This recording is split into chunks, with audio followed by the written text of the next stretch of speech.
They thought it was just hair. They didn't know they were cutting into a legacy. When the Clippers buzzed in that classroom, it wasn't just a violation, it was war. But what happened next? No one, not even the teacher, was ready for. Stay until the end. You won't forget this. No one heard her scream, not because she didn't want to, but because something deeper, more silent and ancient had swallowed her voice before it could rise. The sound that echoed through room 204 wasn't a shout or a cry. It wasn't the bell or the shuffle of morning chairs. It was the relentless electric buzz of clippers, and it cut deeper than skin. Ariel Thompson sat motionless in the center of the classroom. Her small shoulders were locked fists pressed into the denim of her jeans, eyes frozen somewhere just above the whiteboard. A dozen strands of her tightly coiled, deep brown hair spiraled down her collarbone and fell to the tile like tiny rebellions defeated. Her classmates watched in muted horror. No one moved. No one breathed. Ms. Linda Marlowe, an educator of 26 years, proud enforcer of discipline and decorum, stood behind Ariel, one hand gripping the clippers, the other grasping the nape of the girl's neck as if she were pruning something unruly. Ariel's braids, meticulously twisted by her mother just days earlier, were being severed in cold silence right in front of 24 stunned witnesses. "You're disrupting the learning environment," Ms. Marlowe murmured, her voice flat. "We've warned you." Ariel twice. That was the third. And this time she hadn't sent a note home. She hadn't called a parent. She hadn't involved the principal. She brought clippers, as if it were standard procedure, as if cutting a black girl's hair in front of her peers was as casual as confiscating a cell phone. The clippers buzzed again, chewing through another section of identity. Ariel flinched, but didn't cry out. Her silence was louder than anything. Her chest rose in shaky intervals, as if each breath was a battle she was slowly losing. One student, Jason, slid his iPad behind a stack of textbooks and hit record. His hands were trembling. His lip was quivering. Another girl bit her fist to keep from yelling. In the corner of the room, a poster on the wall read, "Diversity is our strength." It was a lie. What was happening wasn't just wrong, it was surgical, it was symbolic, and no one stopped it. Until slam. The classroom door flew open. Miss Marlowe's hand froze mid-shear. The buzzing stopped. Ariel's eyes widened for the first time. She didn't turn. She didn't need to. The stillness that swept the room was almost holy. Framed by the doorway stood a woman in full military uniform. Her boots were still dusted with Georgia's red clay. Her ribbons glinted under the fluorescent lights. Her posture was carved from steel, and her eyes, they burned. Major Camille Thompson, Ariel's mother, recently returned from an extended European deployment. Highly decorated, unapologetically black, and in this moment, beyond rank, beyond uniform, she was simply a mother. A mother who had just walked into a classroom to find her daughter's crown on the floor. The silence in the room cracked beneath the weight of fury that hadn't yet spoken. Miss Marlowe blinked but didn't move. The clippers in her hand began to shake. She cleared her throat, fumbling for words. "I was just enforcing the grooming code." Camille stepped forward, slow and precise, until she stood between her daughter and the woman holding the shears. "Put it down." It wasn't loud. It wasn't shouted, but it was an order that parted the air. Ms. Marlowe dropped the clippers onto the desk with a metallic clatter. Camille turned to Ariel. Her face softened as she dropped to one knee. "Are you hurt?" she asked, voice low and trembling at the edges. Ariel didn't answer. Her bottom lip shook. Her throat worked, but no sound came. Camille reached up and cupped her daughter's face with both hands. She gently touched the exposed patch of scalp. "Oh, baby," she whispered. "What did they do to you?" Ariel opened her mouth. I told her, I'd tie it back tighter. I said I would, but she said, rules are rules. Camille's jaw tightened, but her hands remained soft. She stood slowly and turned back to Ms. Marlowe. Did you call me silence? Did you email me? Nothing. Did you even think about what this would do to her? I followed protocol, Ms. Marlowe insisted weakly. Protocol. Camille snapped. Where in your protocol does it say you can physically violate a child? You cut her hair without her permission, without mine. You assaulted her. She was being defiant. She was being herself. It was then that Principal Ronald Bradley, alerted by the ruckus, rushed in, breathless. Major Thompson. There's been some misunderstanding. There's been mutilation, Camille interrupted. He looked at the pile of hair on the floor. The clippers. The girl. He went pale. Please, he said, palms raised. Let's take this to my office. No, Camille replied. We're staying right here. Because this didn't happen in private. It won't be resolved in private either. Jason stood, still filming, still shaking. He walked over and held the iPad up toward Camille. I got it on video. Camille took the device, pressed play, and watched her daughter's eyes. The frozen faces, the cold dismissal in Miss Marlowe's tone, the last shot a braid falling slowly like a severed vine from a tree that had never been given permission to fall. Camille lowered the iPad. Her voice dropped to a whisper. You don't understand the damage you've done. Miss Marlowe stepped back. It's just hair, Ariel whimpered. Camille's voice broke. It's never just hair. She turned back to her daughter and wrapped an arm around her. Come on, baby. You're coming home. As they walked past the classroom door, the silence remained. But inside that silence, something had shifted. Something had been cut.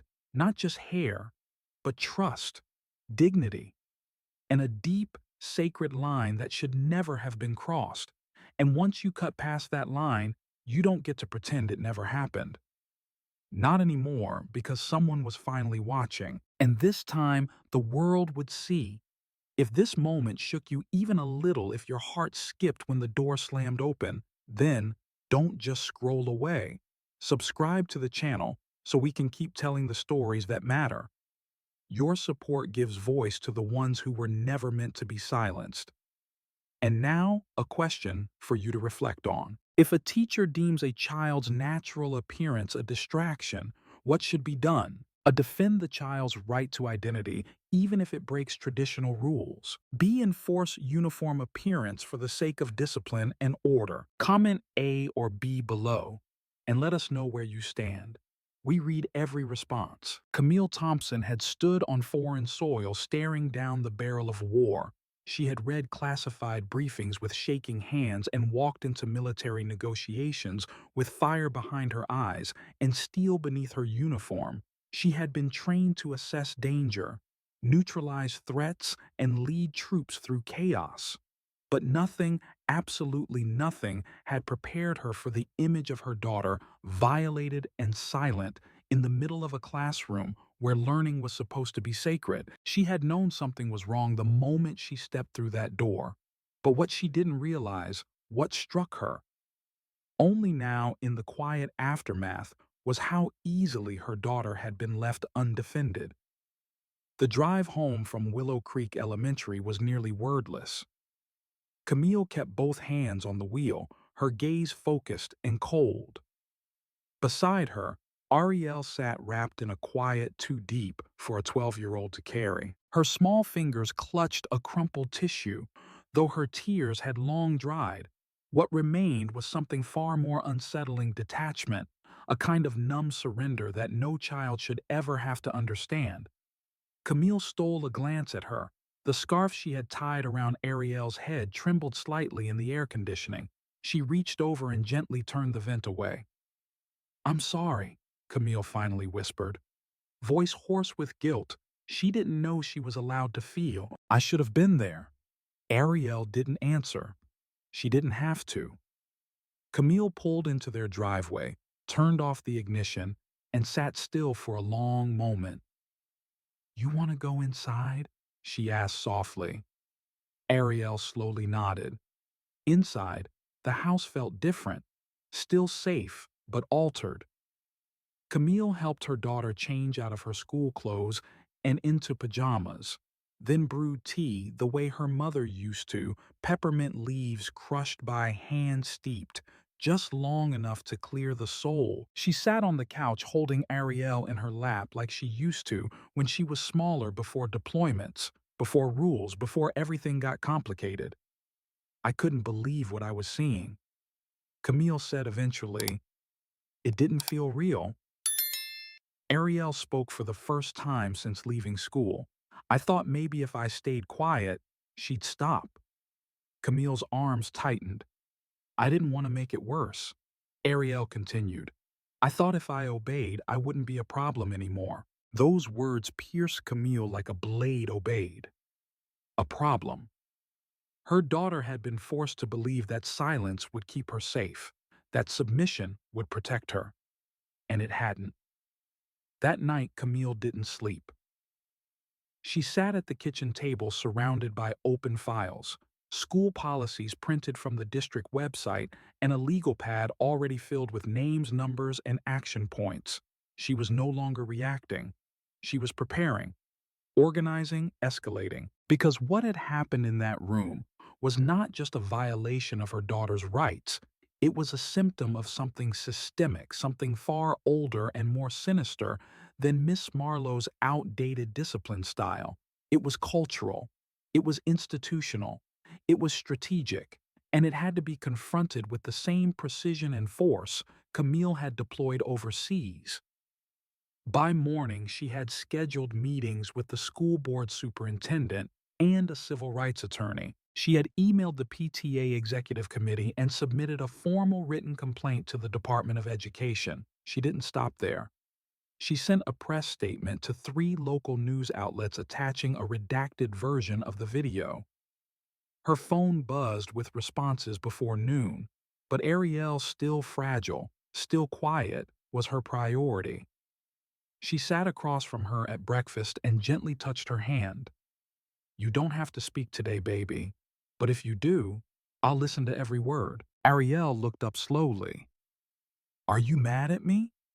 Camille blinked, caught off guard. "Mad at you for not telling anyone sooner. For not pushing back." Camille's eyes filled for the first time since it happened. "Oh, baby," she whispered. "It's not your job to fight your teacher. It's the world's job not to make you have to." Ariel's lip trembled, but she didn't cry. Instead, she nodded slowly. "Can I go back to school?" Camille hesitated. "Are you sure I want them to see me?" Ariel said. Not hiding.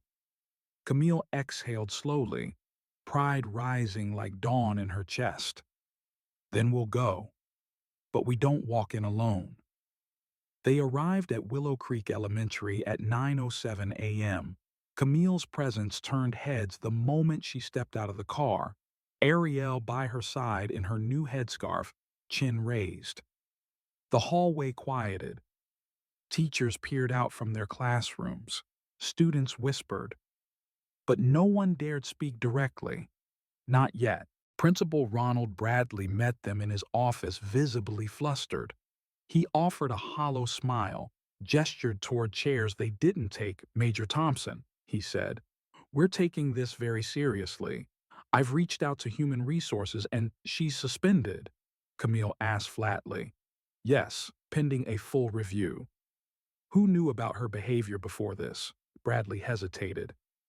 "There have been comments, informal reports, but nothing concrete." Camille narrowed her eyes. So this wasn't the first time she targeted a black student. The principal fumbled with a pen. "We never had a formal complaint. But yes, there were concerns." Camille nodded. "Then you were negligent." Bradley looked stricken. Camille continued. "I've been in command long enough to know that silence from leadership is complicity. You didn't act until you were forced. That's on you." He said nothing. I expect a written apology to my daughter distributed to every family in this school. I expect a district-wide review of grooming policies. I expect a commitment to cultural competency training for your entire staff. Bradley nodded, lips pressed tight. And I expect to speak directly with the school board. Today, I'll make the call. You'll do more than that, she said, standing. You'll make this right. She and Ariel walked out together. Camille didn't look back. Ariel didn't lower her eyes. Later that afternoon, the school district issued a brief press release acknowledging an incident under review and affirming their commitment to respect and dignity for all students. It was vague, it was political, but it was a start. The video, however, was not vague. Jason had posted it, blurred, trimmed, but undeniable, and it was spreading fast.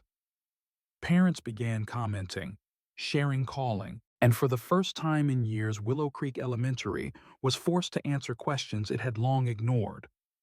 Ariel returned to class the next day. She sat in the same desk now, cleaned and cleared. The posters on the wall hadn't changed, but something else had. The atmosphere, the air, the tension that once weighed her down had shifted. She felt it in the glances of her peers, not pity, but solidarity. When lunch came, a few students walked up to her unprompted. "That was wrong," one of them said.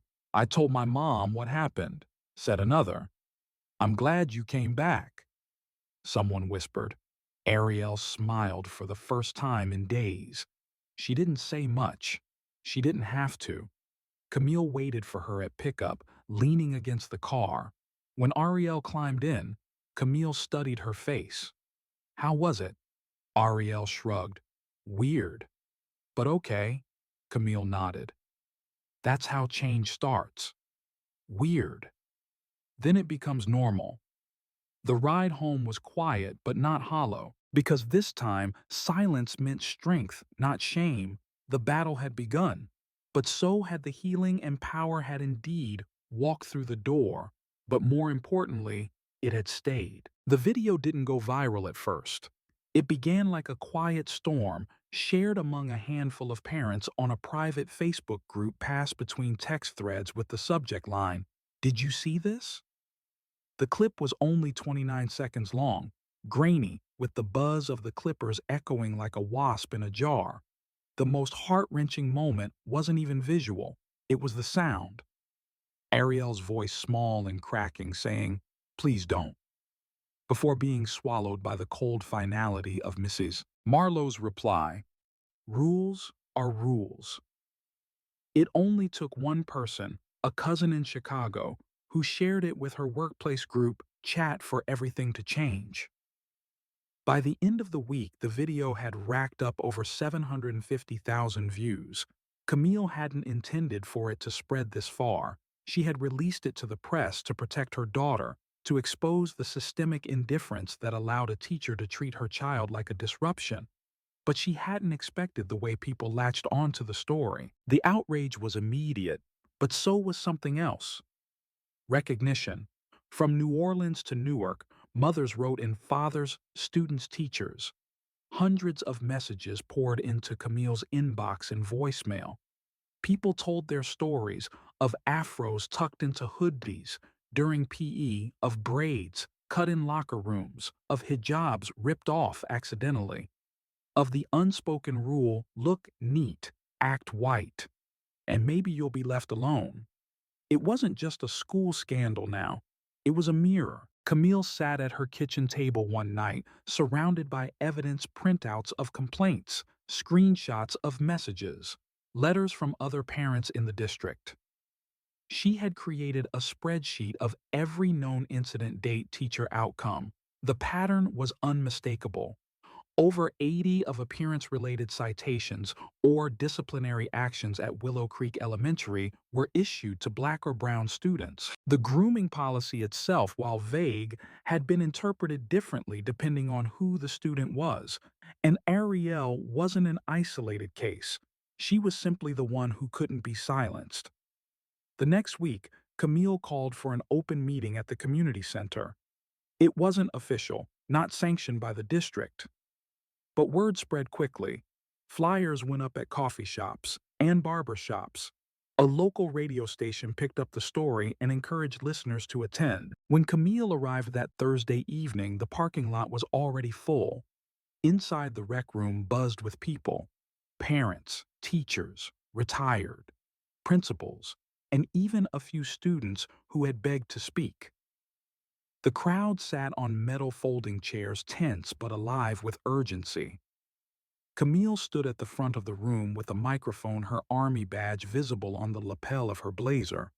She didn't begin with a speech. She began with a question. How many of you have ever been told that your hair, your accent, your clothing, or your culture made you less acceptable in a classroom? Hands went up slowly at first, then in waves. This isn't about grooming, she said. This is about power, about who gets to define what's normal and who gets punished for simply being themselves. One by one, people rose to speak. A grandfather recounted how his granddaughter had been told her cornrows looked gang-affiliated. A middle school teacher admitted she had been pressured to write up students who wore headscarves, even when they caused no disruption. A black girl named Zion, barely 11 years old, stood up and said, "My teacher touches my hair without asking. Every day." The room fell silent. Camille stepped forward and took Zion's hand. This wasn't a meeting anymore. It was a reckoning. In the days that followed, Camille created a formal coalition. They called it Restore the Crown. A group of parents, educators, lawyers, and community leaders dedicated to fighting race-based appearance discrimination in schools. They drafted petitions, demanded public hearings, and began compiling a report to present to the district board. Their mission was simple: no child should be punished, policed, or humiliated for how they wear their heritage.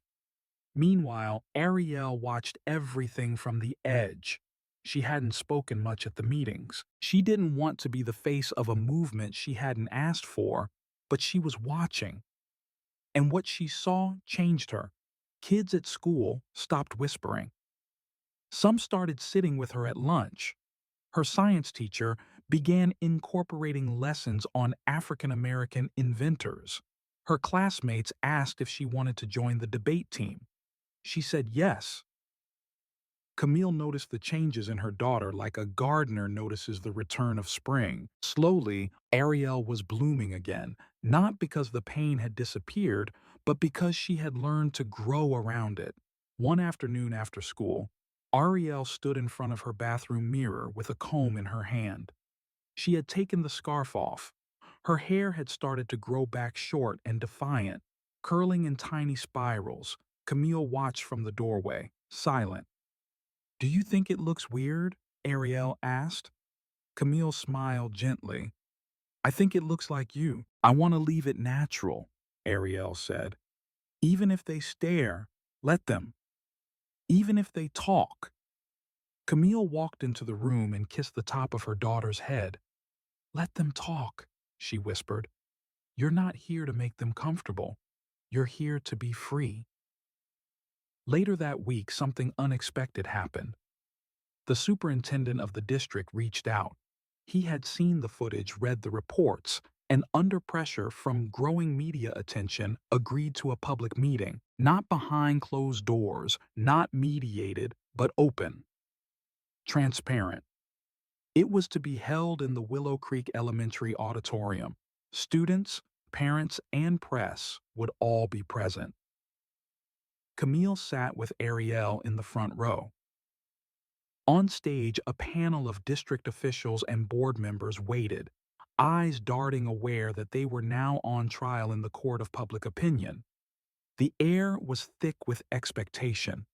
Tension and hope wove together like threads in a fraying flag. When Camille was invited to speak, she didn't stand behind the podium.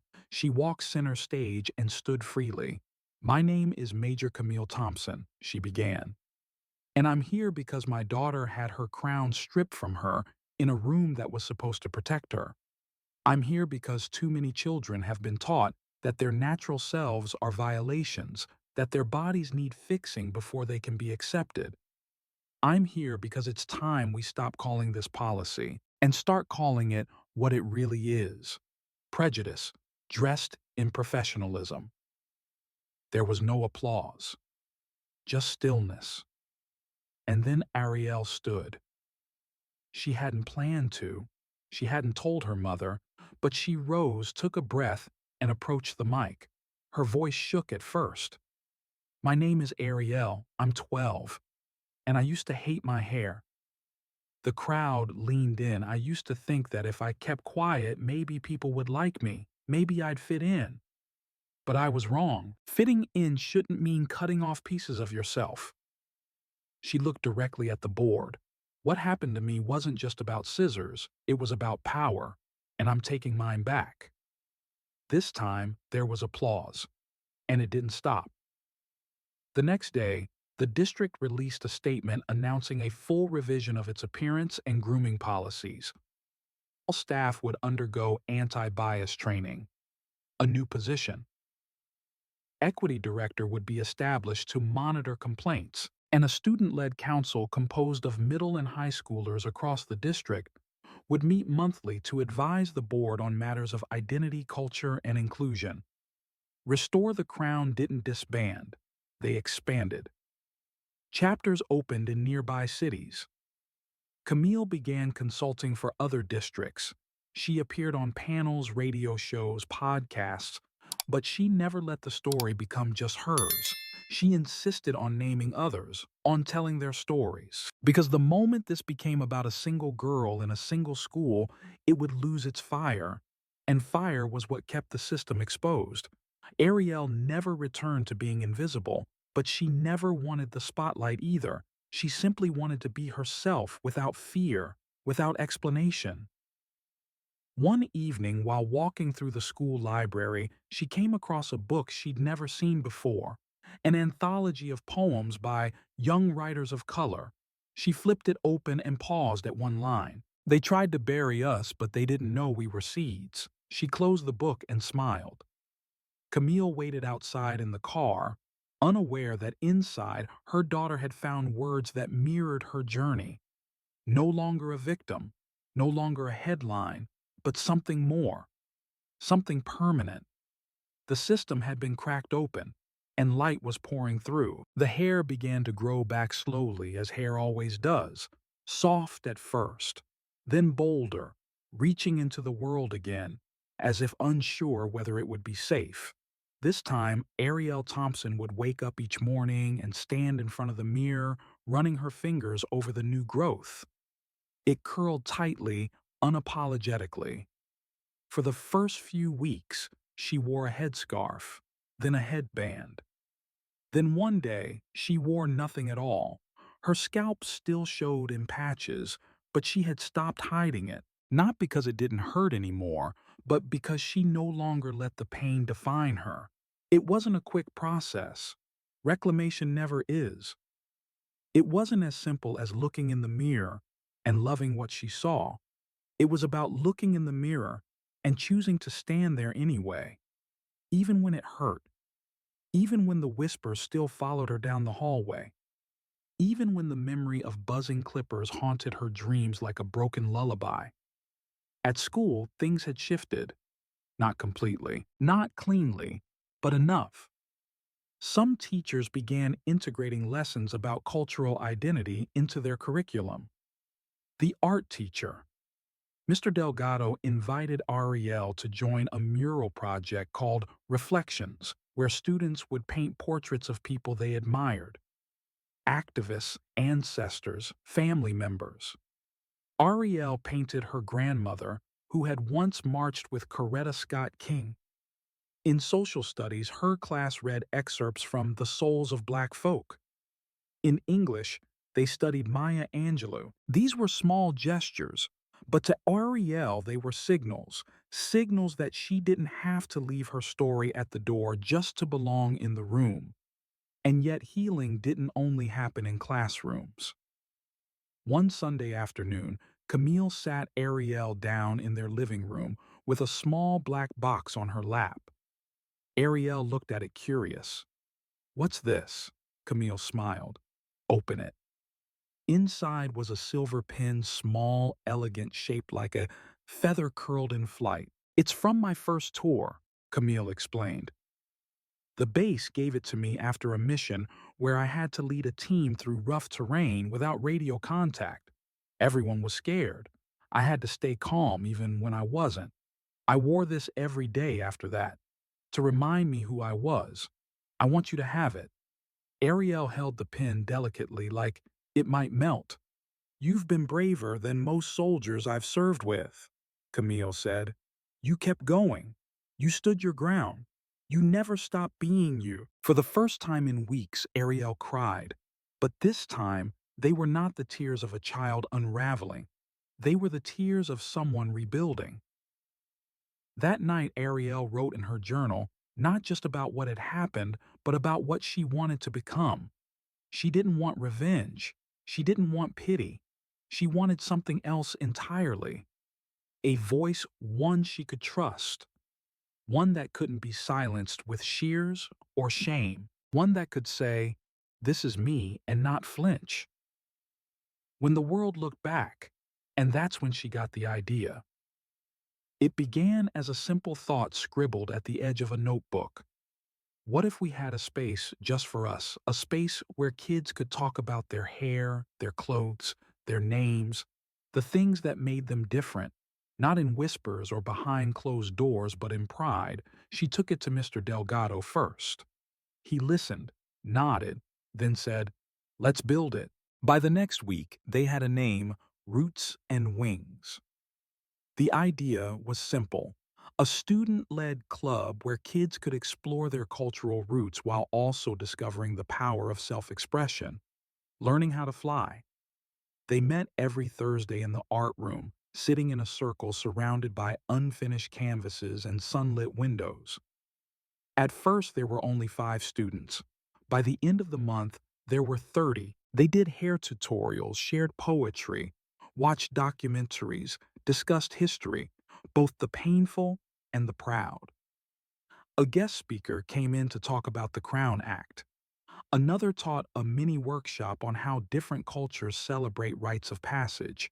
But more important than the content was the feeling. Ariel noticed it right away. No one apologized for who they were in that room. No one lowered their voice to sound less ethnic. No one called their names hard to pronounce. One day, a shy 6th grader named Jada brought in a binder of sketches she had never shown anyone before. The group circled around her drawings in awe, portraits of black women with bold afros, glowing skin, warrior eyes. Jada's voice shook as she said, "I didn't think anyone would get it." Ariel smiled. "We get it." And they did.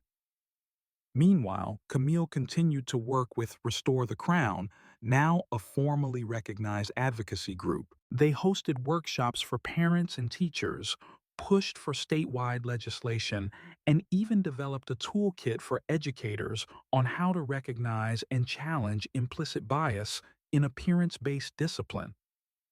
The work was exhausting. It often felt like dragging a mountain uphill. But there were wins. A neighboring school district reached out to replicate their reforms. A state representative asked Camille to testify in support of expanding the Crown Act to apply more clearly to school systems. An award from the National Alliance for Equity in Education arrived by mail.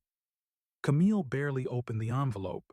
She wasn't doing it for the recognition. She was doing it because of girls like Ariel and Zion and Jada.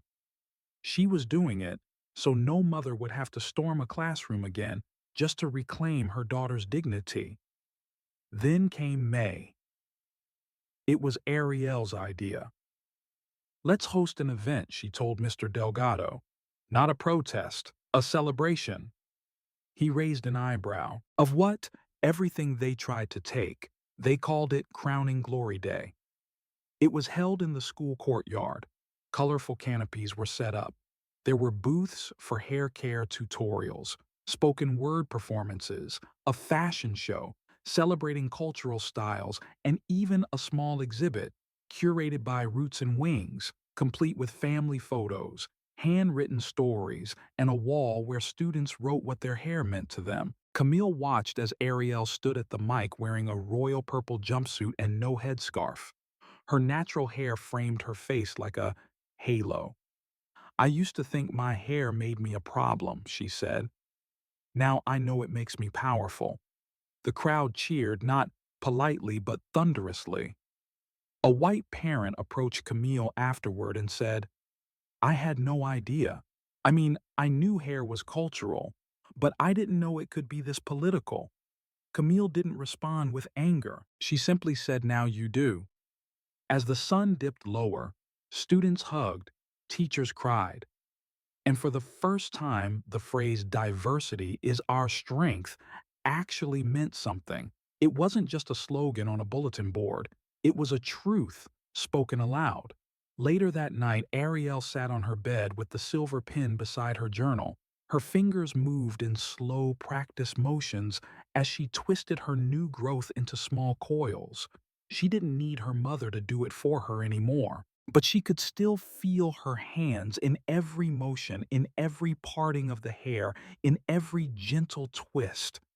It was legacy passed down not in defiance, but in love, and as she braided, she whispered to herself, not as a girl who had been silenced, but as a girl who had found her way back to her voice. "They tried to erase me," she said softly, "but I wrote myself back in." The first time Ariel Thompson walked across the stage at Willow Creek Elementary, she was 6 years old, wearing a yellow dress and pigtails her mother had tied with sunflower clips. She'd been shy, clutching her Student of the Month certificate with two hands as if it might fly away. That day, the applause had felt like a wave too big to stand in front of. 6 years later, she stood in the same auditorium, but everything had changed. The applause wasn't just for grades or attendance or neat handwriting, it was for something no certificate could ever measure: courage. In the rows of parents and teachers sat new faces, people who hadn't been there when it all began, but who had heard the story and come to bear witness. Ariel, now taller, stronger, her hair grown into a full crown of coiled defiance, wore a white jumpsuit with gold trim, the Roots and Wings emblem. A feather and a fist was stitched over her heart. As her name was called, Camille rose to her feet and placed a hand over her chest. Ariel didn't rush her steps. She walked with the calm certainty of someone who had earned her place in every room she entered. And when she reached the center of the stage, she didn't just smile. She looked directly into the audience, into every pair of eyes that once avoided hers and held their gaze. There was no fear now, only presence, only power. When the ceremony ended, the auditorium slowly emptied out. Families posed for photos. Teachers handed out hugs and goodbye cards. But Ariel stayed behind for a moment, lingering in the silence, staring at the empty chair in the center of the stage, the same spot where she had once been shorn, like she was an inconvenience. Camille walked up beside her. "You ready?" she asked softly. Ariel didn't look away. Almost Camille nodded and waited. "I used to think I'd never want to be here again," Ariel said. "Now it feels like I'm leaving something behind that matters." "You are," Camille said. "You're leaving something behind and taking something bigger with you." They walked toward the back of the auditorium, where Mr. Delgado stood near the Roots and Wings mural, which had been framed and hung on the wall permanently. Students had painted it over the course of the year, scenes of cultural pride, resilience, natural hair, and freedom. At the center of it all was a silhouette of a young girl with a crown not made of gold, but of kinks, coils, and fire. Mr. Delgado handed Ariel a sealed envelope. "Scholarship," he said with a wink. "They read your essay, couldn't stop talking about it." Ariel opened the envelope and stared at the letter inside. She didn't speak for a long moment. "It's for the summer leadership program at Howard," she whispered. Camille beamed. "You earned that." Mr. Delgado smiled. They don't just want smart kids, they want voices. That night, Camille and Ariel sat on the back porch under a fading orange sky. Fireflies blinked in the trees. The scent of jasmine floated through the air. Camille sipped iced tea while Ariel leaned back in her chair, journal resting on her knees. Do you ever think about what would have happened if you hadn't walked into that classroom that day? Ariel asked. Camille's eyes narrowed at the memory. Every day. What do you think would have happened to me? You'd still be powerful, Camille said. But maybe you wouldn't know it yet. Ariel nodded slowly. Sometimes I wonder if it had to happen for me to become this version of me. Camille reached over and took her hand. It didn't have to happen, but what you did with it, that's yours. That's legacy. The word lingered in the air. Legacy. Not something passed down blindly, but something rewritten, redefined, reshaped.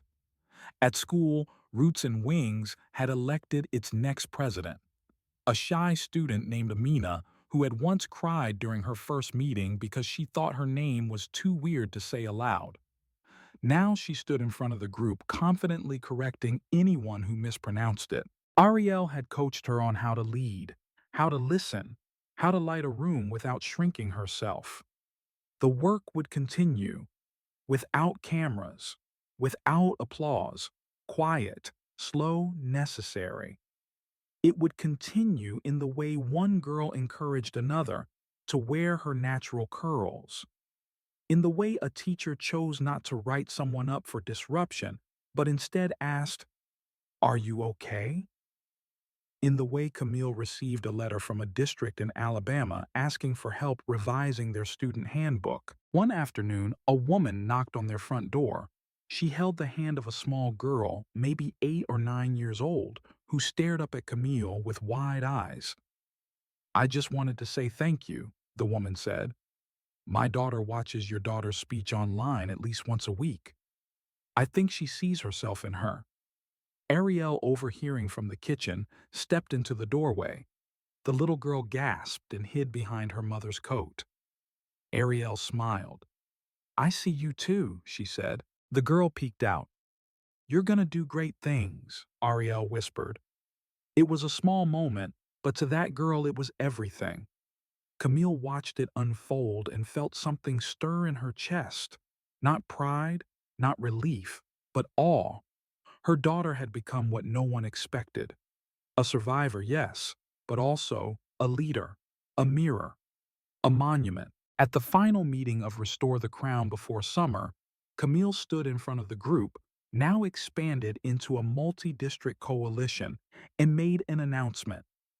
"I'm stepping back," she said. "I'll always support this work, but I believe the future belongs to the ones who are growing into it." She motioned to the front row where 3 high schoolers sat, students who had started their own versions of Roots and Wings in their districts, who had hosted workshops and organized parent forums. "They don't just want seats at the table," Camille said. "They're building new tables." Ariel clapped the loudest. As they drove home that evening, the city lights twinkled like stars that had fallen, just close enough to touch. Camille glanced at her daughter. "You nervous about the program?" she asked a little, Ariel admitted, "but also excited. I want to see who I am when I'm not defined by what happened to me." "You're already becoming her," Camille said. "You've been becoming her this whole time." The next morning, Camille found a note on her desk folded neatly, her name written in blue ink. "Mom, when they tried to silence me, you helped me find my voice. When they tried to erase me, you taught me how to write myself back in. When they tried to cut me down, you helped me rise. This legacy isn't just mine, it's ours. Thank you for walking in. Love. Ariel."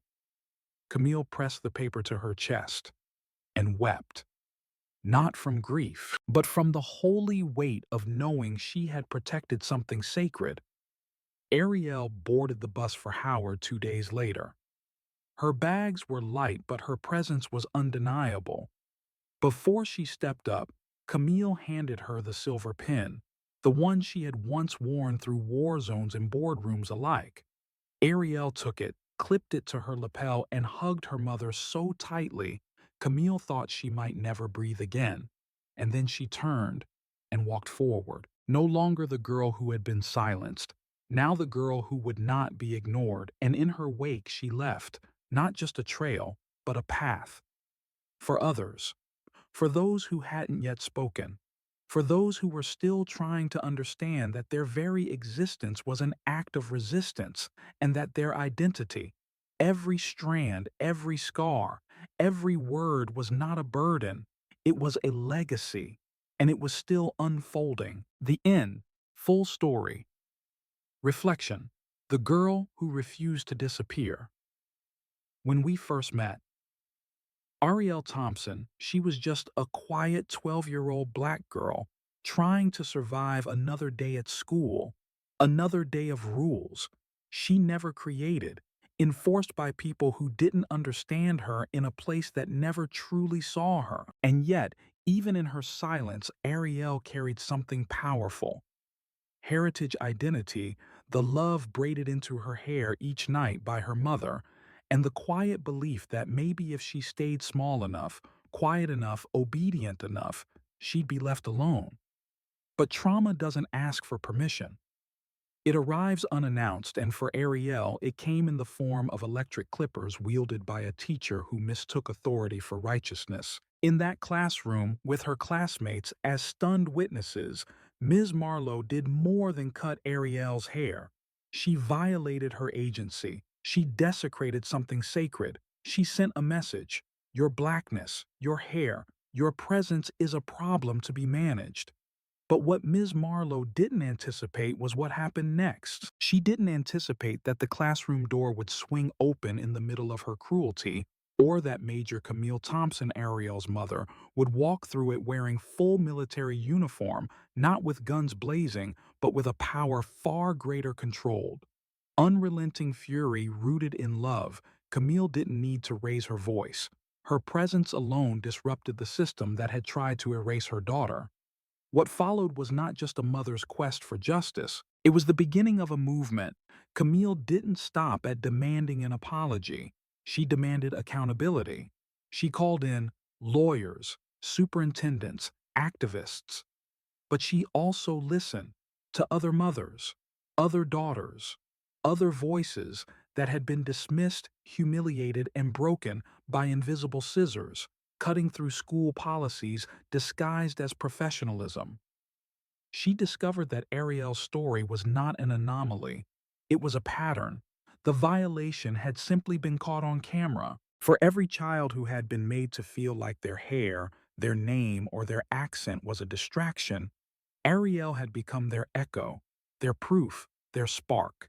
And still, while Camille fought the war outside, Ariel waged her own quiet revolution inside. At school, she could have faded. She could have transferred, hidden, curled inwards. But instead, she began to reclaim her voice, not with grand speeches, but with simple choices.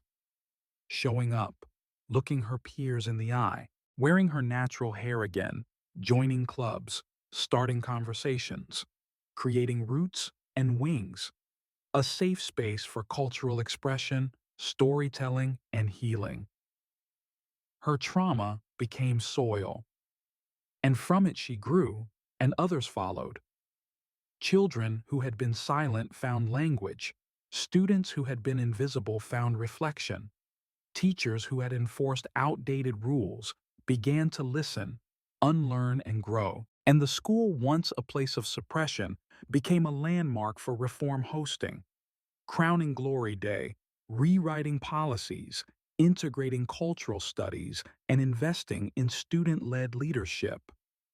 It would have been enough if that were the end. But Ariel didn't stop. She earned a scholarship to a summer leadership program. She trained the next generation of students to lead Roots and Wings. And on graduation day, she stood tall in the very auditorium where she had once been stripped of dignity, and she reclaimed that space with poise and purpose. When she walked across that stage, the applause was not for academic excellence alone, it was for resistance, it was for identity, it was for the truth that no child should ever have to cut away their roots just to earn a seat at the table. It was for the new legacy she carried in her heart, her voice, and her hair. And Camille passed the torch, not with sadness, but with pride. She had protected her child, but she had also empowered her. She had used her rank, her voice, and her experience not just to defend her daughter, but to change the system that had failed her. They both walked through fire, but they came out forging something for everyone behind them. This story is more than just a victory for one girl. It's a blueprint for every parent, teacher, student, and school system in America. It reminds us that justice doesn't begin in courtrooms, it begins in classrooms, and that we cannot heal what we refuse to name. Because the truth is, hair was never just hair. It was never about grooming codes, it was never about neatness or distraction. It was about control, and Ariel's refusal to disappear shattered that illusion forever. What can we learn from this? Silence is never neutral when someone is humiliated in front of others. Silence validates the aggressor. It's not enough to feel bad. We must speak up. Policies without cultural context can become tools of violence. Rules aren't inherently fair. They're written by people and often for people who fit the dominant mold. If we don't question them, we become complicit in oppression. Every act of healing is revolutionary. Ariel didn't fight back with fists or fury. She reclaimed her identity. One twist, one word, one shared story at a time. That's the real revolution. Parents are power when they walk in with purpose. Camille didn't just defend her child, she shifted the conversation. Every parent has that potential when fueled by both truth and love. Legacy isn't built in comfort. How can you apply this story to your own life? Ask yourself, where have I been silent when I should have spoken up? Are there places in my life at work, in my community, in my family, where people are forced to conform just to be accepted? Do I challenge systems that punish difference? Or do I benefit quietly from their rules? Because standing up isn't always about grand gestures. Sometimes it's telling the truth at the dinner table. Sometimes it's defending the child no one wants to believe. Sometimes it's asking, why is this rule here in the first place? Sometimes it's whispering to someone who's breaking, you are not too much. You are exactly enough. And other times it's just showing up again and again, like Ariel did, like Camille did, like we all must now. Now it's your turn. Let's reflect together. Here's a question for you. If someone you cared about was punished for expressing their identity, what would you do? A. Confront the system, even if it risks conflict. B. Stay quiet and protect your own peace. Comment below with your answer, A or B. Let's see how our community thinks, and more importantly, why they think that way. We want to read your thoughts, your stories, your reaction, your ideas. What did this story stir in you? Have you ever faced something similar? What would you have done in Camille's place? Drop your reflections in the comments so others can learn and grow with you. If this story moved you, if you want more voices like Ariel's to be heard, if you believe in the power of storytelling to transform lives, please consider subscribing to this channel. Your support means the world. This content takes time, care, and heart to create.